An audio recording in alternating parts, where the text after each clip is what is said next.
everybody, welcome back to my channel. Thanks so much for tuning in. My name is Dana Trubiana, and I cover infamous gangsters every week in a true crime-like format.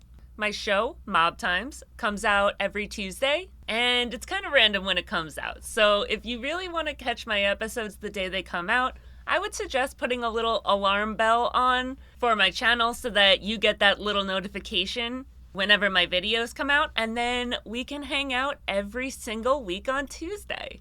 If you're new here, welcome. If you've been here before, I hope you already know how much I love and appreciate each and every single one of you. I love interacting with you, and I love so much that you're a part of this little family that I've built around me, and just thank you so much for all your love and support. So before we get to the episode, I do want to talk a little tiny bit.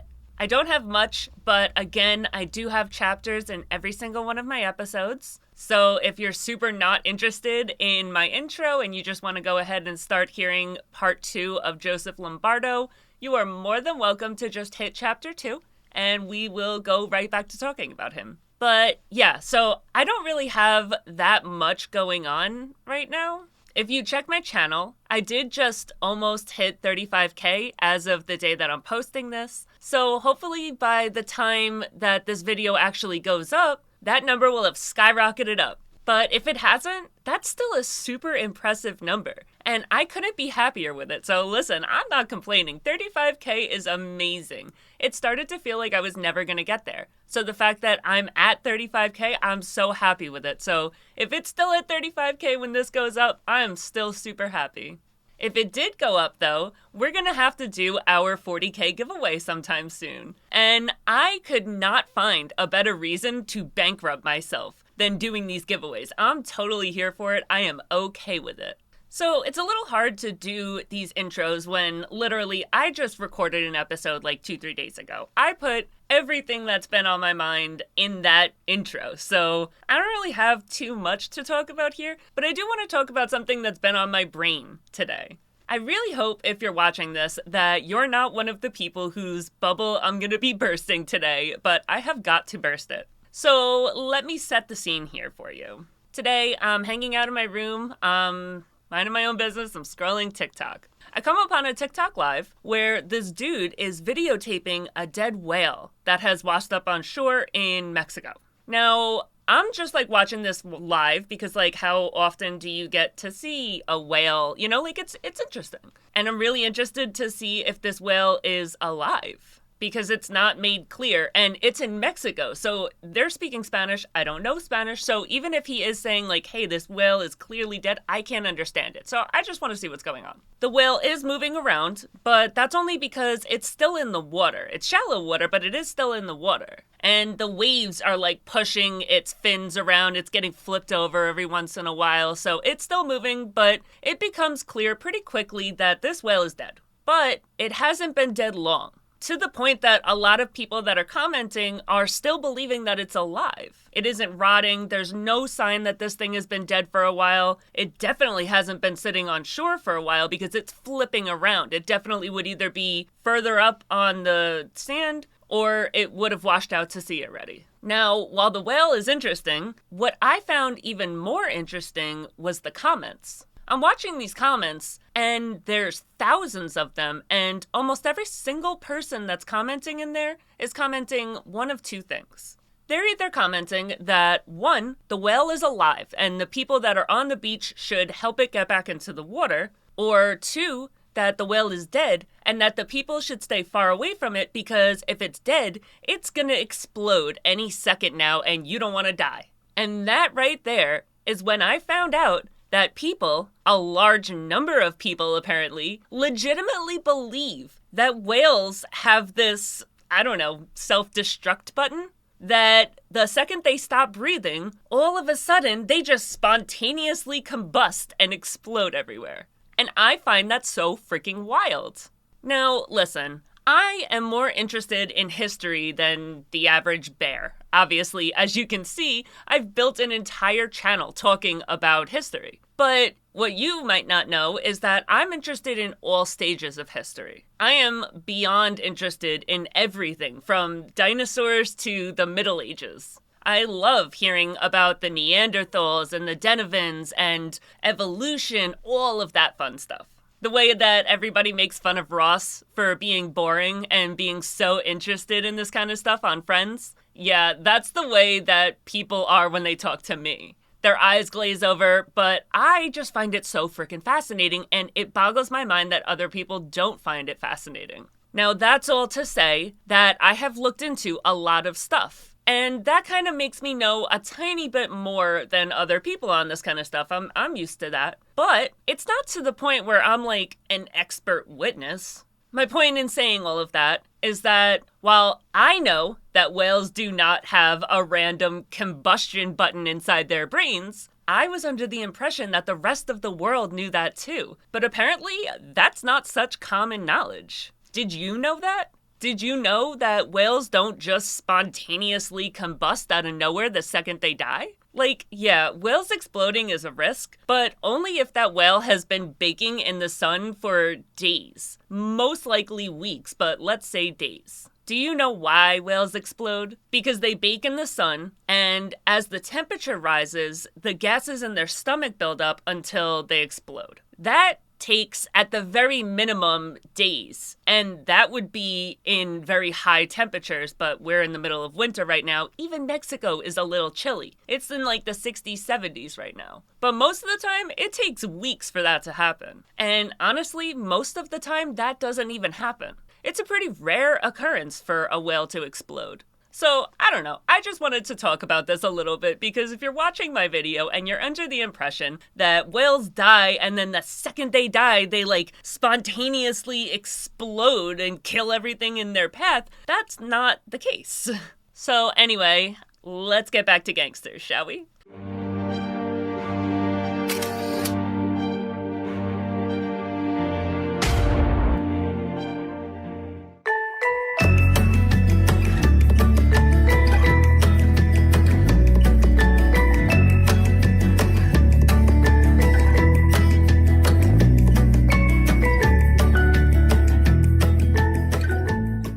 Now, I really hope that you're here because you watched part 1 and you just could not get enough. I always get super nervous when I do a part 1 and a part 2 because I'm like, well, number 1, what if nobody comes back to watch the second part? Number 2, what if people start off with part 2 and they never watch part 1 so they don't know the whole story? Believe it or not, with my 4-part Carmine Persico series, number 3 had the highest numbers out of all of them. Not 1, not 2, not 4, but number 3. Whoever watched part 3 and not part 1, 2, and 4 now only knows like a quarter of the information, and he's so interesting. So like, how sad is that they don't know the rest of the information that I went over in part 1, 2, and 4? So, I hope that you watched part 1 and you're back here and you're ready to hear the rest of the information because it's gonna be great. But I suggest, listen, you do you, boo. I'm never gonna tell you, like, not to watch this if you didn't watch part 1. But I do heavily suggest you do so because it's just a lot better. You'll know what I'm talking about. You won't be itching your head at all. I go over everything. So, where did we leave off last time? Oh yeah, Lombardo just got a 15-year prison sentence alongside Roy Lee Williams and Alan Dorfman. He murked Dorfman before he got a chance to get to prison because he was pretty sure that Dorfman was going to flip before he got a chance to serve his entire 55-year sentence that he was handed. Even with the long sentence that Lombardo was handed himself, Lombardo's criminal career was far from over. In 1986, they nailed him for skimming over $2 million from some of those fancy schmancy casinos in Las Vegas, including the famous Stardust Resort and Casino on the Strip. When he was tried for this, he would have already been in jail for the first sentence that he got. Did you know that they do that? A lot of the times when cops get you in jail and they've been trying a really, really, really long time to get you there, they don't want to let you out. They'll try you for shit that you did before you went to jail to try to prevent you from getting out at all. It's all kinds of dirty. Skimming, by the way, is this sneaky practice where you siphon off casino profits before they're reported for taxes and regulations. It's a big no-no, and Lombardo got a 10-year prison sentence for it. Despite these hefty sentences, Lombardo's time behind bars was actually surprisingly short. He got out on November 13th, 1992, after serving just 10 years of his combined sentences, which was 25 years, 15 on the Dorfman case and 10 on the skimming case. The circumstances surrounding his release are, at the very least, strange. Strange, but not surprising. Before he was arrested, Lombardo had a man named Chris the Nose Spina in his crew. And Spina had a job in the government. It was revealed publicly that Spina had billed the government for time that he had spent working in this role in the government, and he reported it as overtime. So not only is he making his regular government salary, but he's making either time and a half or double time in this government role. And what was he doing while he was on the clock collecting this overtime pay? Well, he was driving Lombardo around. He was being his chauffeur to and from these important mafia meetings. And he was being paid by the government at an overtime rate to do it. When people found out, they were pissed. And they brought a motion to have Spina fired and tried. When he was being tried, a judge intervened. So not only did Spina not get sentenced or really get in any trouble at all, not only did Spina not lose his job, but when they checked 20 years later, he was still on the payroll in his cushy government job. So no, it doesn't surprise me that Lombardo got 25 years in jail and got out in only 10 years. You won't believe what Joseph Patrick Lombardo did after he got out of jail. He went and put a classified ad in the Chicago Tribune, which is downright unusual. But when I say unusual, I mean for a normal person. Not so unusual for Lombardo. This isn't his first, and it also isn't his last classified ad in a newspaper. So yeah, it's weird, but it's pretty on brand. This ad wasn't your typical welcome back message. No, it was a clear attempt to distance himself from anything shady going on. Lombardo wanted to make it crystal clear that not only was he no longer associated with organized crime, he hadn't ever been associated with organized crime. He said in the ad that he had never taken a secret oath with guns and daggers, pricked my finger, drew blood, or burned paper to join a criminal organization. Now, this is all stuff that we know happens during the initiation into the mafia. You have to do this stuff to become a made man. We know this because countless mafia rats have recounted the initiation ritual to get their button, meaning becoming a made man. And all of those little things, take a secret oath, prick your finger with a dagger, burn a picture with a saint, all that good stuff, it's all part of the initiation process. And by him saying hey, I've never done that, that's pretty much him saying, I've never been in the mafia. And to be honest, it probably wasn't a lie. It's not crazy to hear about guys getting made in Chicago and not having to follow those old school rituals of pricking their fingers and burning the saint. It's entirely possible that he was given his button in a more low-key kind of way. He was a very high-ranking member. Most people believe that he was the full-on boss at one point or another. It's very possible that he was just taken out to dinner from some other high-ranking mafia members as his initiation into the life. So when he's saying, oh, I've never done this, I've never done that, I've never burned a picture of a saint, that's not saying I was never in the mafia as much as he thinks it's saying that. The ad also had a plea. Lombardo asked anybody who heard his name linked with anything to do with criminal activity or anything to call the FBI, local police, and his parole officer, Ron Kumke. Now, while this plea to the public made it look like prison had reformed him, in reality, at this time, he's thought to be the full-on boss of the outfit. So now it's 1992, and Lombardo is back on the streets, and he's running the outfit. This is around the time that the outfit was flipped on its heels. The longtime boss of the outfit, Tony Accardo, had just died. As time went by, things started to get really intense. The FBI started digging into old mafia murder cases, and Lombardo's name was taken back into the spotlight. In 2003, they came to Lombardo and they swabbed him for DNA. And when they did that, it was a pretty clear indication like, hey, we're on the road to getting something and something's going on. When they came to collect this DNA, federal authorities ominously gave him the heads up that his life may be in danger. Meaning he probably heard on a wiretap somewhere that one of these mafia guys was planning a hit on him.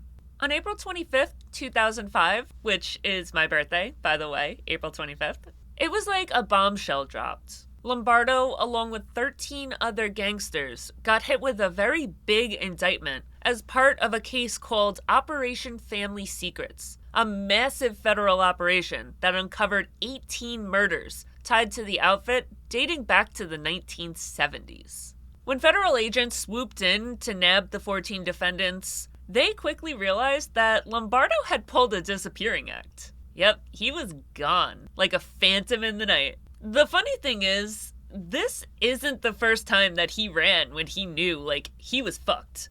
Right before he was about to be arrested in that case with Alan Dorfman and Roy Lee Williams, he led police on a high-speed car chase through his suburban neighborhood. When they finally caught him and they asked him why he had initiated the chase in the first place, Lombardo said that he did it because he had experienced more fun that afternoon than he would have if he would have stayed home and watched a football game on TV. What a freaking boss statement. Like, what a boss. Now, while he's in the shadows as a fugitive, he decided to start sending letters. But these aren't just your average letters. No, they're directed at the very judge that's overseeing his trial, U.S. District Judge James Zagel. Talk about audacious. In these letters, Lombardo made some pretty bold requests, showing just how determined he was to have a say in his own legal proceedings, even from hiding. The first letter, which popped up on May 4th, 2005, gives us a quick peek into Lombardo's mind. Despite some grammar and spelling hiccups, the message came through loud and clear. I am no part of an enterprise or racketeering, had no part in poker machines, extortionate loans, gambling, and whatever else the indictment says. Lombardo, in one of these letters to the U.S. judge, made it super clear that he wanted nothing to do with being attached to the crimes that he was accused of. He went all out, saying,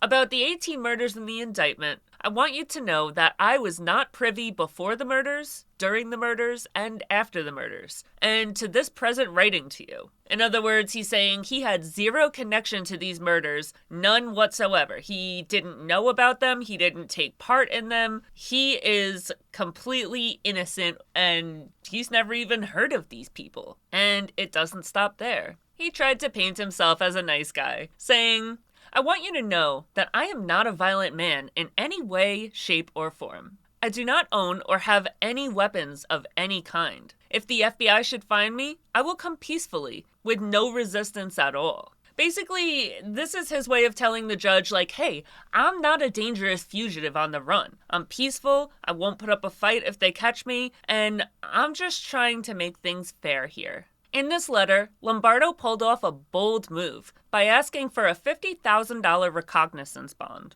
What's that, you ask? A recognizance bond is a form of bail where you can have a bail bondsman come in and put the money up. In other words, a bail bondsman would come in, put down the $50,000, and when Lombardo shows up for the trial, the bondsman would get the $50,000 back because he showed up. And then Lombardo would have to pay, I don't know, somewhere around like 10% as compensation for the bail bondsman putting the money up in the first place. But he wouldn't be out $50,000. And this just kind of shows you how, like, even the legitimate areas of the underworld, the entire world of the underworld is just one big extortion scheme, both legit and not legit. There's lines of credit that gangsters extend to people to allow them to keep gambling past what they have in their hand. In other words, like, I ran out of all my money, can you front me, let's say, $10,000? And then there's bail bondsmen. There's what I do, asset-based lending, and then there's loansharking, which are the same thing, but you won't lose a kneecap for defaulting on my loans. But yeah, I just thought that was a little funny how it shows, like, in the underworld, whether you're a bail bondsman and that's legal, or you're loansharking, it's the same exact thing, and it's just whether you pay taxes, I guess? I don't really know. I don't know what the difference is. So anyway, in this letter, he's pretty much saying, if I show up and you don't have to keep looking for me, would you be willing to let me go free until my court hearing so I don't have to sit in jail to wait to hear that I'm not guilty? But that's not all. Lombardo's letter also had a touch of desperation and a plea for some guidance. He said, if you have any ideas or suggestions on what I should do, please notify my lawyer. He could be reached by the media. He's referencing his lawyer, Rick Halprin, as a point of contact for him. In this public statement, he boldly offered to take a lie detector test, like a challenge to the accusations against him. Now, you might wonder,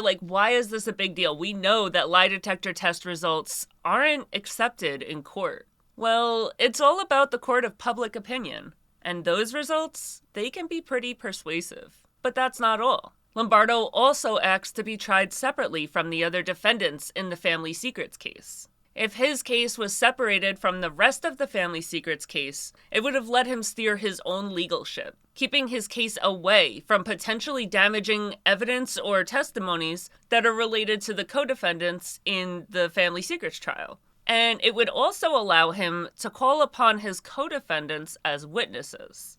In other words, if those guys in the family secrets trial are found guilty, he could use them as witnesses and call them up and be like, hey, when you did that, I wasn't there, right? You were convicted of this crime, so a jury of your peers have found you guilty. So when you did this, I wasn't there, correct? And if they turn out to be innocent, he could use that and point to that and say, hey, they weren't guilty, how could I be guilty? He's just trying to distance himself from these other defendants as much as possible, because a lot of the time when you see these lump sum cases, like take for instance the commission trials, there's usually nobody that walks away from it. If one is guilty, all are guilty. And he doesn't want to be a part of that all. It was a clever plan. I'm not gonna lie. I gotta give it to him. It was clever.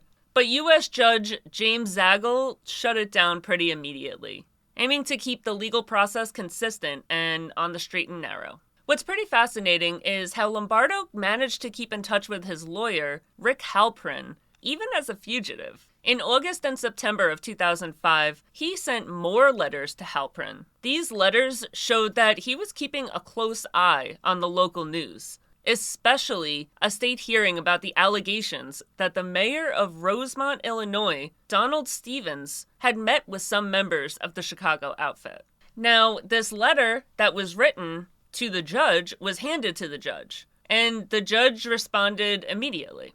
He swiftly rejected trying to meet any of the demands in this letter. The conditions that he set are ones that I simply cannot guarantee. So, knowing this, he is, for all practical purposes, a fugitive. The judge quickly issued a brand new warrant for Lombardo's arrest, so it shouldn't be too hard to get their hands on him sooner rather than later. But as Lombardo's fame, or should I say infamy, kept growing, the FBI kicked their efforts into high gear trying to track him down. They dangled a $20,000 reward out there, hoping to get people with information about Lombardo's whereabouts to spill the beans. That reward made the hunt for this slippery fugitive even more intense and gave citizens a little extra incentive to help out with their search. Lombardo he's out here tricking people left and right.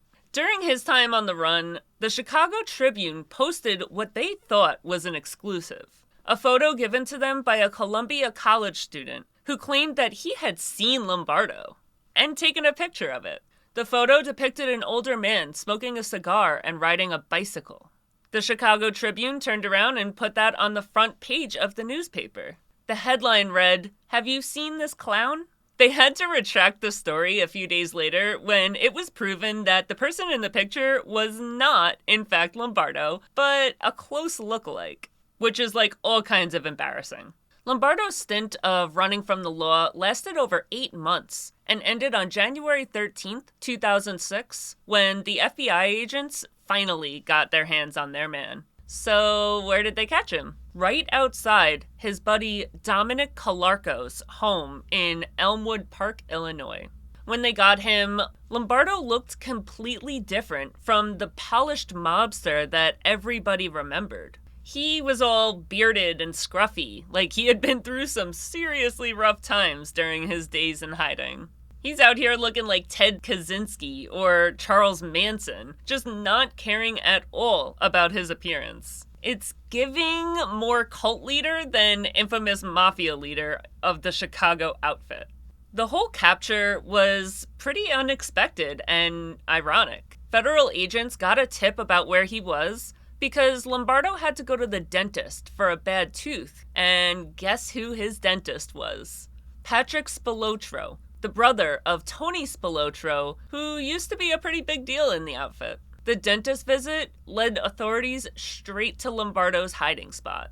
What Lombardo didn't know when he made the appointment with Patrick Spilotro was that Patrick had made a promise to his mother many, many years ago that they would find and bring to justice the people who had killed his brothers. He made it his personal mission. Patrick was the older brother to the Spilotro brothers, Tony Ant Spilotro and Michael Spilotro, and he died on April 25th, again my birthday, but in 2022. He turned in Lombardo in a bid to try to get some justice of his own for his two younger brothers. To make matters worse, apparently while Lombardo was in the chair having his tooth worked on, he made some confessions to Dr. Patrick Spilotro. He told Patrick that when you have orders, you gotta follow them. If you don't follow orders, you're next. And that's pretty much just saying, like, listen, I didn't have a choice. I had orders to kill your brother. I had to do it. If I didn't do it, I would have died. Patrick was one of the witnesses against the outfit during the family secrets case, which was finally able to take place thanks to Dr. Patrick Spilotro getting Lombardo into jail, and now the case could finally go forward.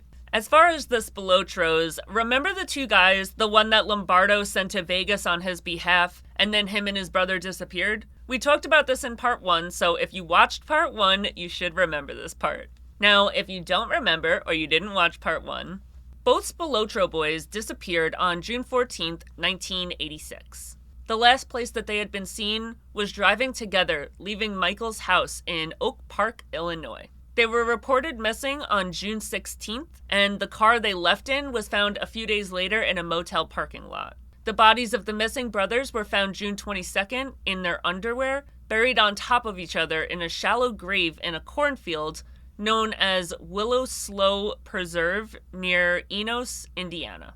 They were found because a farmer had dug up their bodies thinking that it was a deer that somebody had killed out of season, so they buried it on his land, and lo and behold, it's these two infamous mafia members that are missing at this time. During the family secrets trial, one particular mafia rat was able to shed a lot of light on a lot of the secrets that had gone untold all this time.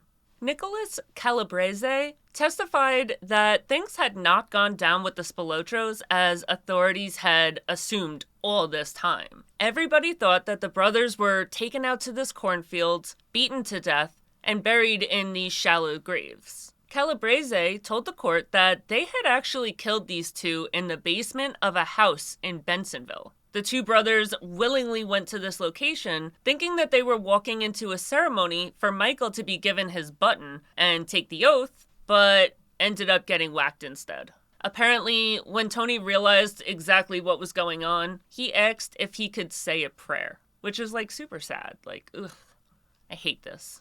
This situation rang all kinds of bells in my head of that movie. I want to say Goodfellas, where the dude thought that he was like finally getting made. He gets all dressed up, and then they get a phone call in the parking lot of like a diner, and it's like, hey, your friend got whacked instead. It sounds exactly like this situation. Maybe that's like a commonly used tactic, or maybe that scene was written about the Spilotro brothers, but that definitely happened in a movie.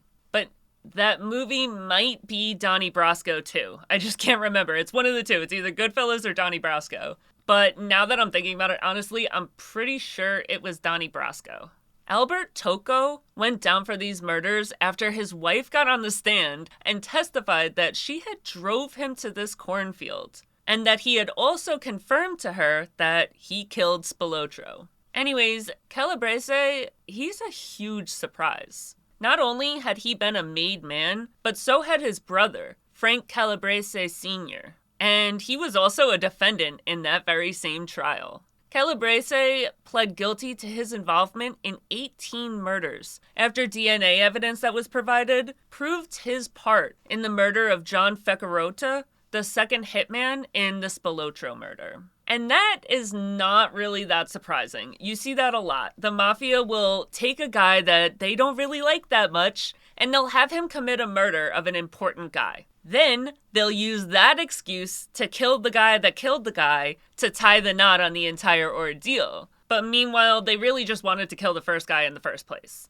I don't remember which episode it was, but I did an episode, and there was a case where, one guy killed one guy. Okay, so, guy A kills guy B. And then guy C comes around and kills guy A. And then guy D comes around and kills guy C, and it went on for, 5 people. On top of the Spilotro murder, a huge issue at hand was the murder of Daniel Seifert, the guy that was killed at his office with his wife and 4-year-old son, where they got shoved in the bathroom. Seriously, guys, if you don't remember this, you gotta go watch part 1.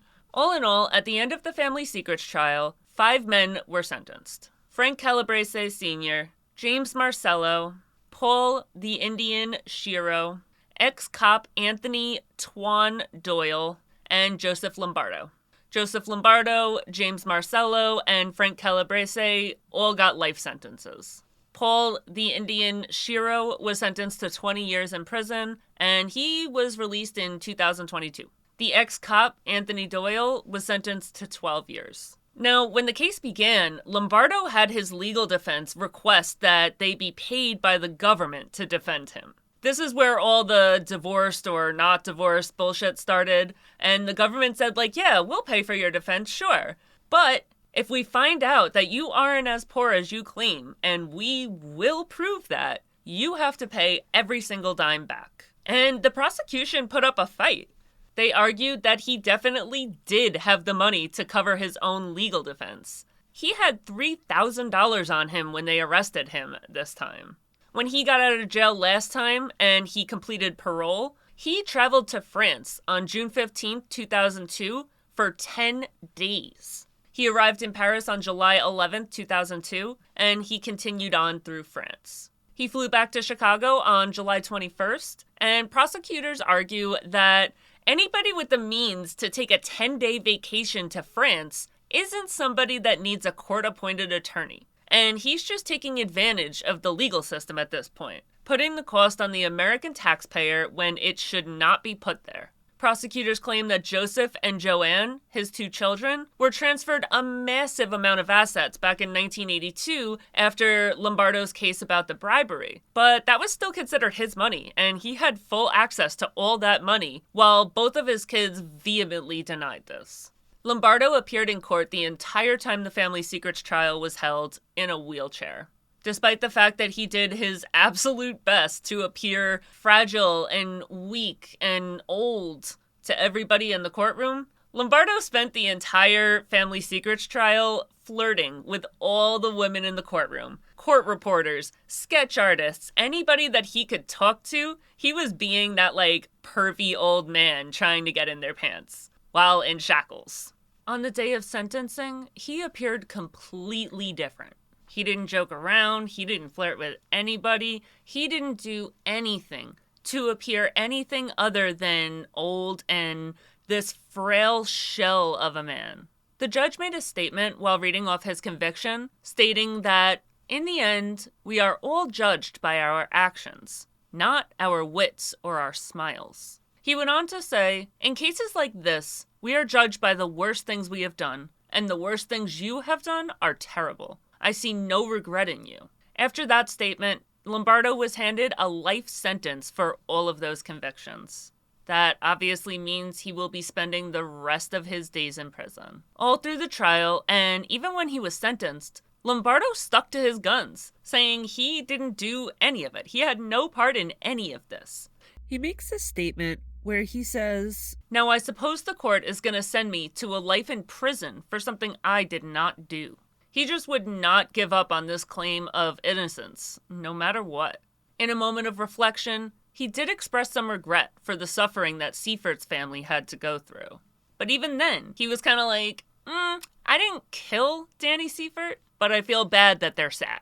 He wouldn't budge on the innocence thing, and that's really not that hard to figure out why he wouldn't budge on that, given how often mafia members are let out early of life sentences because they're old, so they can die at home. So with Lombardo's sentencing, it marked the end to a legal saga that had spanned decades, finally putting a stop to his life of crime and evading the law. In September of 2006, Lombardo was in federal lockup at the Metropolitan Correctional Center in Chicago, and he suffered a heart attack. In the hospital's operating room, Lombardo underwent a surgical procedure to have a stent installed. This was now his 4th stent procedure. This heart attack and the subsequent medical treatment shed light on the toll that his life on the run and his convictions and all this trouble were taking on him, both physically and emotionally. It's a moment of vulnerability for a guy who spent his entire life dodging the law, being a badass, being this big, strong guy, and it's a reminder that eventually time catches up with everybody. Lombardo's heart problems weren't the only battles that he was fighting on the medical front. Reports start pouring in, indicating that Lombardo had been diagnosed with throat cancer, a serious and life-threatening condition. This is a huge blow to his already shaky health. Lombardo's medical records reveal that he had to say goodbye to his gallbladder. As someone that has personally been told the same thing, I can definitely tell you that the sickness that leads to that diagnosis is no freaking joke. I personally did not let them take my gallbladder, but he did, so he's just getting sicker and sicker. Which isn't really that crazy, like dude is in his 80s, he's gonna get sick. And he's living life in prison. Joseph Patrick Lombardo, the man who had seen it all in the world of organized crime, spent his final years in one of the toughest joints out there, ADX Florence. This supermax prison is infamous for its sky-high security measures and, well, isolation that's just off the charts. Even Joe Seifert, Daniel Seifert's son, said that he had expected Lombardo to pass away a lot quicker, given that he spent his life in a concrete box in a basement locked up for 23 and a half hours a day. On October 19th, 2019, Lombardo's life came to a close. At the ripe old age of 90 years old, he succumbed to throat cancer. His passing marked the end of a journey that had it all, rising through the ranks of organized crime, pulling off the disappearing act of a lifetime, FBI's top 10 most wanted, and eventually facing the music in a courtroom and a life sentence. And that is all I have on the infamous Joseph Patrick Lombardo. Thanks so much for watching. Join me next week as I delve into the lives and legacies of some of the most fascinating and infamous gangsters in history. Please don't forget to like, share, subscribe, comment, follow, do all the things, and I'll see you next week. Bye!